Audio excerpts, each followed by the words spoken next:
This is Optimal Living Daily, episode 2944, A Happiness Backlash by Emily Wise Miller with LiveHappy.com.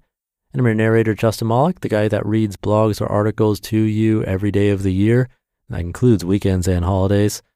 And we're going to get right to our next post as we optimize your life. A Happiness Backlash by Emily Wise Miller with LiveHappy.com. Is the happiness movement creating a league of shallow people and overindulged kids? Lately, there has been an explosion in both the science and celebration of happiness, as well as a focus on the tools we can use to help ourselves and those around us gain a better sense of well-being. You might say that happiness is in the air, in best-selling books, loads of articles, and even our own magazine and website. And of course, it is now also stuck in everyone's heads thanks to Pharrell's ubiquitous song. It's not surprising then that this critical mass surrounding positivity and an emphasis on happiness at home and in the workplace is producing something of a backlash. After all, a focus on happiness can come across as saccharine and shallow, but boiling down the tenets of happiness to a search for hedonistic pleasure would be a huge misreading of the movement. Happy overload.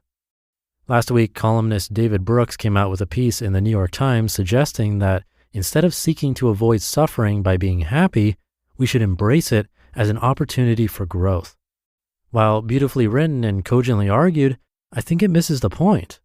Over the past few weeks, he says, quote, I found myself in a bunch of conversations in which the unspoken assumption was that the main goal of life is to maximize happiness, end quote. But with all this focus on happiness, says Brooks, we are missing out on the true growth that occurs when we embrace, instead of avoid, suffering. Being happy does not mean avoiding suffering. Happiness wants you to think about maximizing your benefits, Brooks says, whereas, quote, difficulty and suffering sends you on a different course. Suffering drags you deeper into yourself and, quote, gives people a more accurate sense of their own limitations, end quote.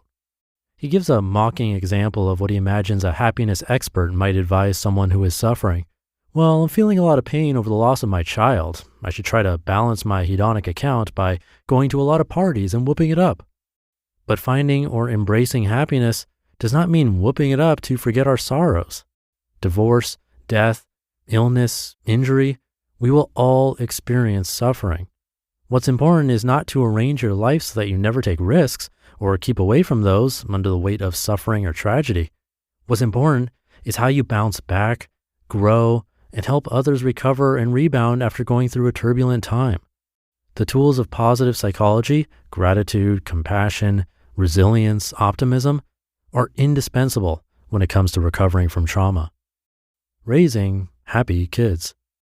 On April 16th, an article on the Huffington Post by Richard Weisbord, a lecturer at the Harvard School of Education, and Associate Professor Stephanie Jones, offered a similar critique, this time suggesting that, quote, behind this relentless focus on happiness is an intense focus on the self, and that, quote, happiness doesn't automatically lead to goodness, end quote.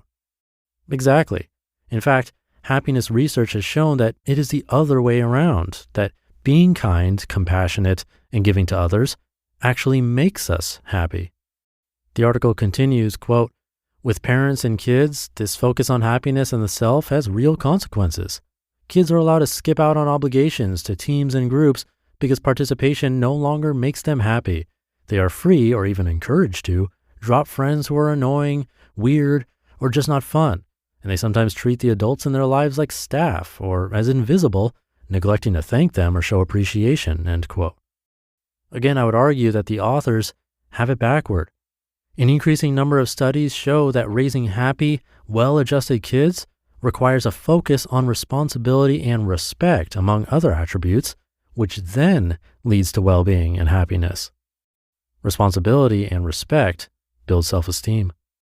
In fact, the authors echo many happiness experts in the themes of our own Acts of Happiness campaign when they write that we need to model behavior for our children by, quote, contributing to our communities, taking action against injustice, making even small sacrifices regularly for friends and neighbors, end quote. They continue by saying, quote, the data suggests that moral and caring kids tend to be happier kids and adults, end quote, with a link to the author's own research and book. But that same conclusion has also come out of the positive psychology camp, with its emphasis on the meaning life as the most important attribute of happy people. According to leading positive psychologist Martin E.P. Seligman in A Meaningful Life, quote, "Meaning is increased through our connections to others, future generations, or causes that transcend the self. From a positive psychology perspective, meaning consists of knowing what your highest strengths are and then using them to belong to and serve something you believe is larger than the self," end quote. Look beyond the smiley face. I understand the temptation to recoil and play devil's advocate in the face of all this glowing positivity, giving rise to books like Barbara Ehrenreich's Bright-Sided, How Positive Thinking is Undermining America, and Oliver Burkeman's The Antidote, Happiness for People Who Can't Stand Positive Thinking. After all, we are critically thinking, doubting, sometimes suffering people who could do without a bunch of easy, cheesy homilies and kumbaya drum circles to tell us how to feel. But don't throw the baby out with the bathwater. A focus on how we can make ourselves and others happier, including science-based recommendations for increasing our well-being, does not entail steering clear of suffering, nor does it mean going to more parties or letting your kids do whatever they want. The critics have a point in the sense that a singular focus on happiness can seem to gloss over some of the deeper and more painful aspects of our personalities. But they need to read further than the titles of articles, and according to Brooks, the quote, more than 1,000 books released on Amazon on that subject, happiness, end quote, in one 3-month period. The pursuit of happiness is easy to poke fun at, but if we think less about ourselves and more about our connections to others in the community and the world, the closer we'll get to that goal.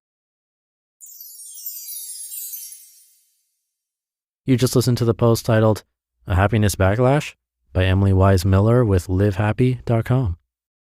Thank you to Emily and the team at Live Happy.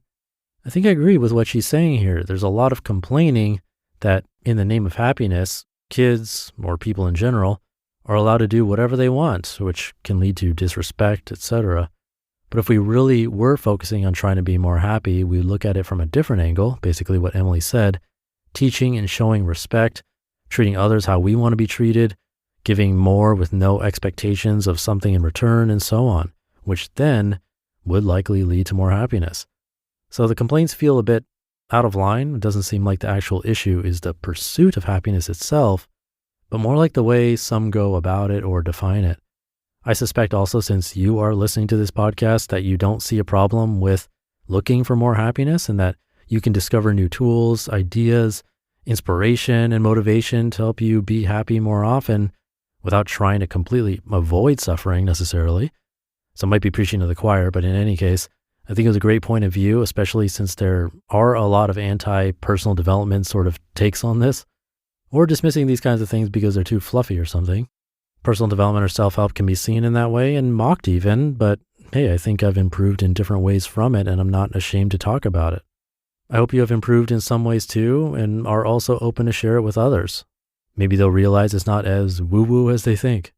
So on that note, have a happy rest of your day, and I'll see you back here tomorrow, where your optimal life awaits.